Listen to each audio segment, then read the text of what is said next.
వరంగల్ను వర్షం ముంచెత్తింది. ముఖ్యంగా నగరం మొత్తం కూడా అతలాకుతలమవుతున్న పరిస్థితి కనిపిస్తుంది. ఆహ్, వర్ష వర్ష ప్రభావంతో లోతట్టు ప్రాంతాలన్నీ జలమయమవుతున్న పరిస్థితి కనిపిస్తుంది. దీంతో లోతట్టు ప్రాంతాలన్నీ మునిగిపోతున్నాయి. ఇళ్లలోకి కూడా నీరు వచ్చి చేరుతున్న పరిస్థితి కనిపిస్తుంది. ఇక పూర్తిగా అండర్ బ్రిడ్జ్ అయితే నీట మునిగింది. దీంతో రాకపోకలకు కూడా అంతరాయం కలుగుతున్న పరిస్థితి ఏర్పడింది.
వరంగల్, హనుమకొండ, కాజీపేటలో భారీ వర్షం కురిసింది.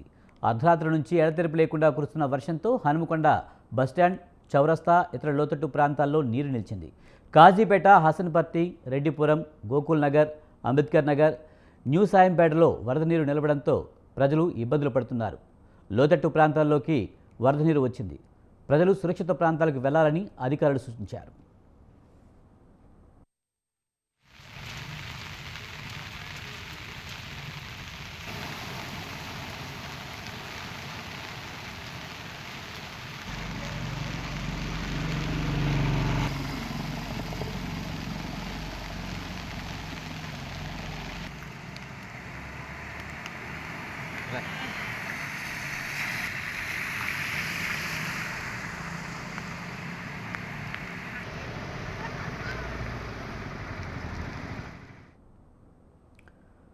వరంగల్, హనుమకొండ, కాజీపేటలో భారీ వర్షం కురిసింది.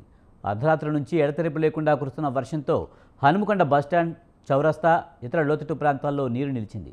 కాజీపేట, హసన్పర్తి, రెడ్డిపురం, గోకుల్ నగర్, అంబేద్కర్ నగర్, న్యూ సాయంపేటలో వరద నీరు నిలవడంతో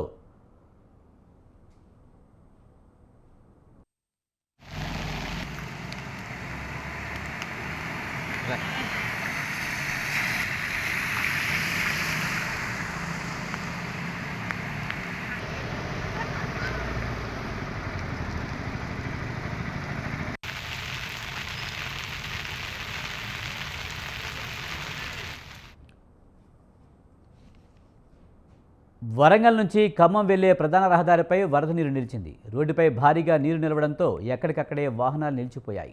వరంగల్ జిల్లాలోని సంగెం మండలంలో 20 సెంటీమీటర్ల వర్షపాతం, ఖిల్లా వరంగల్ ప్రాంతంలో 14.8 సెంటీమీటర్లు, వర్ధన్నపేటలో 12 సెంటీమీటర్లు, పర్వతగిరిలో 10.7, వరంగల్లో 9.5 సెంటీమీటర్లు, గీసుకొండలో 9.2 సెంటీమీటర్ల వర్షపాతం నమోదైంది.